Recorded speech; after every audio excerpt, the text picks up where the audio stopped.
프로이트는 우리의 정신이 우리가 일상에서 느끼는 것만큼 단일하고 평평한 구조로 되어 있지 않다는 점을 발견했습니다. 그에 따르면 우리의 정신은 우리의 의식에 떠오르는 정도에 그치지 않고 그를 훨씬 초월하는 정보량을 포함하는 동시에 입체적이고 복잡한 구조로 조직되어 있습니다. 이러한 구조를 단적으로 보여주는 게 의식과 무의식의 대비이며 의식 내 작용과 무의식 내 작용, 그리고 그 사이의 전이 등 정신 활동의 역동성을 추적하고 분석하는 게 프로이트가 창안한 정신 분석의 모토라고 할 수 있죠. 그런데 우리의 정신, 특히나 그 중에서도 대부분의 비중을 차지하는 무의식은 있는 그대로의 자신을 보여주지 않습니다. 무의식과 그 안의 표상들은 억압되어 있어 의식에 떠오르지 않거나 다른 대상과 결합하여 간접적으로 나타날 뿐이죠. 따라서 단순히 정신에 나타난 것들을 기록하는 것만으론 그것의 의미를 이해하거나 정신의 요소들을 원하는 대로 다룰 수가 없습니다. 이러한 목적을 달성하기 위해서 우리는 그것들을 해석해야 하죠. 프로이트가 주력했던 정신 분석의 가치는 이렇듯 우리가 우리 자신의 정신을 보다 잘 이해하는 데 필요한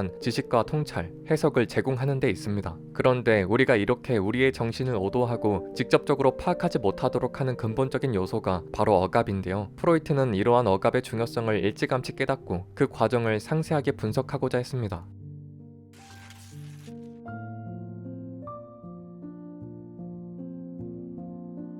프로이트는 정신현상에서 억압이 차지하는 위상을 강조하기 위해 우리의 심리적 과정에서 나타나는 억압 과정을 상세히 설명합니다. 프로이트에 따르면 억압이란 기본적으로 리비도 집중의 철회입니다. 여기서 말하는 리비도는 프로이트의 이론 체계에서 등장하는 광범위하게 작용하는 힘 내지 에너지를 뜻하는데요. 단순하게 보면 리비도를 일종의 성욕으로 취급하기도 하지만 문맥에서의 의미를 따져보면 뭔가를 산출하는 성향의 능동적인 에너지라고 할 수 있습니다. 좁은 의미가 아닌 넓은 의미의 힘인 셈이죠. 따라서 어떤 정신적 요인에 리비도가 철회된다는 것은 이를테면 우리의 주의 집중이 그 요인으로부터 멀어지는 것처럼 의식적으로 명확하게 떠올리지 못하는 상태가 된다는 겁니다. 억압이란 바로 이런 의미의 리비도 철회의 결과인 셈입니다. 그러나 이렇게 억압된 표상은 정신에서 완전히 사라지는 게 아니라 무의식의 영역 안으로 이동한 것일 뿐입니다. 이때 무의식으로 억압된 표상은 여전히 어떤 활동력, 그 자체의 리비도 집중을 보유하고 있는데요. 이를 알 수 있는 건 무의식 속에 억압된 것들은 그럼에도 불구하고 우리의 의식적 활동이나 행동에 영향을 끼칠 수 있기 때문입니다. 그렇기에 프로이트는 무의식의 영역으로 억압된 기존의 표상이라도 그 자체론 영향력을 행사할 수 있는 리비도를 보유하고 있으며 결국 무의식의 영역으로 쫓아낸 리비도 집중의 철회는 전의식적 영역에서의 리비도 집중이 철회된 결과라고 말합니다.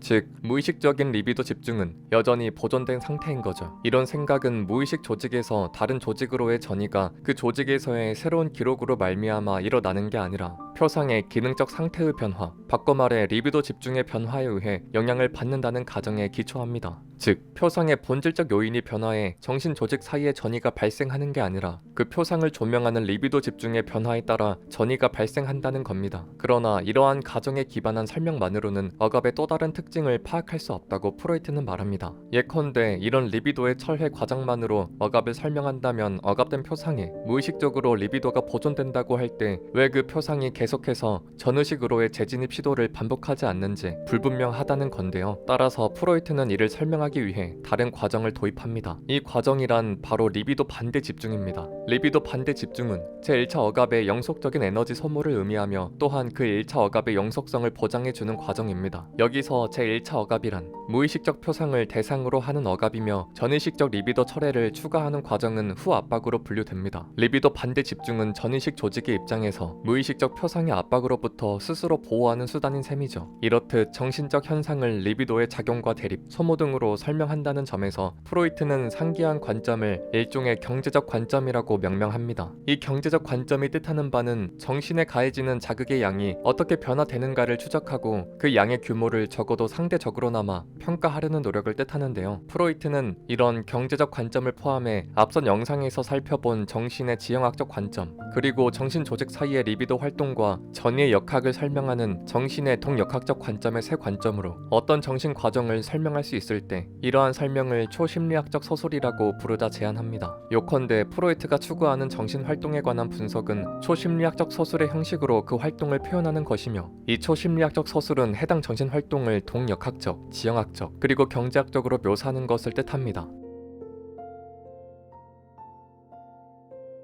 프로이트는 이러한 초심리학적 서술이 실제 사례에서 어떻게 드러나고 적용되는지 보이기 위해 불안 히스테리를 이와 같은 방식으로 분석해 보는데요. 즉, 어떤 사람이 병적인 불안에 시달린다는 게 어떤 정신 과정을 수반하는 것인지 분석하고자 합니다. 프로이트는 이와 관련된 억압 과정의 첫 단계를 주체가 자기가 무엇을 두려워하는지 모르는 상태에서 불안이 찾아오는 단계로 규정합니다. 정확한 원인이 인지되지 않은 채 무의식적으로 느껴지는 불안감을 느끼는 단계라고 볼 수 있죠. 이는 동역학적 설명이 필요한 단계입니다. 이보다 한층 심화되는 두 번째 단계는 불안의 발달을 극복하려는 시도가 나타나는 것을 특징으로 합니다. 이 단계는 지형학적 설명을 필요로 합니다. 전의식 조직 수준에서 철회된 리비도 집중에 의해 무의식 조직으로 억압된 불안의 원천이 의식에 떠오를 수 있는 대체 표상으로 기속되는 단계인데요. 이때 억압된 표상이 기속되는 대체 표상은 기존의 거부된 표상과는 다르면서도 그로부터 연상되는 어떤 관계된 표상입니다. 예컨대 고양이에 관한 표상을 억압하여 그것이 무의식 조직에서 불안감을 조성할 때 생선이라는 대체 표상에 그 무의식적 표상을 귀속시켜 불안의 발달을 막으려는 과정을 생각해 볼 수 있겠죠. 이렇게 나타난 대체 표상은 리비도 반대 집중의 역할을 수행합니다. 이 과정에서 최초의 불안은 점차 대체 표상에 의한 것인 양 전이되고 마치 그 대체 표상이 불안 감정의 출발점인 것처럼 의식의 차원에서 인식되기 시작하는데요. 위에서 든 예로 생각해보면 원래는 고양이를 보거나 떠올렸을 때 느꼈던 불안감이 이제 생선을 보거나 떠올릴 때 나타나게 되는 것입니다. 그래서 마치 자신이 느끼는 불안감의 원천이 고양이가 아니라 애당초 생선이었던 것처럼 점차 여기게 된다는 거죠. 억압 과정의 세 번째 단계는 대체 표상에서 비롯된 불안을 더 이상 발전하지 않게 억압하는 과정입니다. 프로이트는 이런 목적은 대체 표상과 연결된 환경 전체에 특별히 높은 강도의 리비도 집중이 이루어져 자극에 대한 민감성이 그만큼 높아질 때 달성될 수 있다고 말하는데요. 즉, 이 상태에서 환경의 일부에 자극이 주어지면 다른 불안을 발생시켜 대체 표상에 의한 불안의 성장을 억제할 수 있다는 것입니다. 대체 표상을 둘러싼 보호 메커니즘의 작동을 역으로 이용한 거죠. 예를 들어 생선을 대체 표상으로 취한 사람의 정신에서 그 생선과 관련된 환경의 구성이 집중하도록 만듭니다. 그 환경에는 바다, 거북이, 상어, 배 등이 포함될 수 있겠죠. 이때 그 환경에 포함된 요소에 관한 자극을 제시하면 그 요소에 관한 간접적인 불안이 발생하는데 이 불안이 생선 자체에 대한 불안의 발달을 억제한다는 것입니다. 말하자면 발가락이 아플 때 손등을 꼬집으면 손등의 고통 때문에 발가락의 고통이 덜 선명히 느껴지는 종류의 메커니즘을 이용한 것입니다. 의식 조직은 이전의 대체 표상의 리비도 집중을 통해 억압된 표상의 출현으로부터 스스로를 보호했던 것처럼 이제는 대체 표상을 둘러싼 주변 환경의 리비도 반대 집중을 통해 대체 표상의 활동으로부터 스스로를 보호하게 된다는 거죠. 이에 따라 우리의 의식은 본능에서 비롯된 위험을 외부에 투사되기도 합니다. 그렇게 되면 우리는 원래 불안과는 거리가 다소 먼 외부 요인을 보면서도 도피를 일으킬 수 있게 되죠. 이러한 설명은 리비도의 작용과 양적인 대립 등을 포함하기에 경제학적 설명이라고 할 수 있습니다. 따라서 이 세 단계의 설명을 포괄하는 전체 서술이 프로이트가 말했던 초심리학적 서술이 되는 것입니다.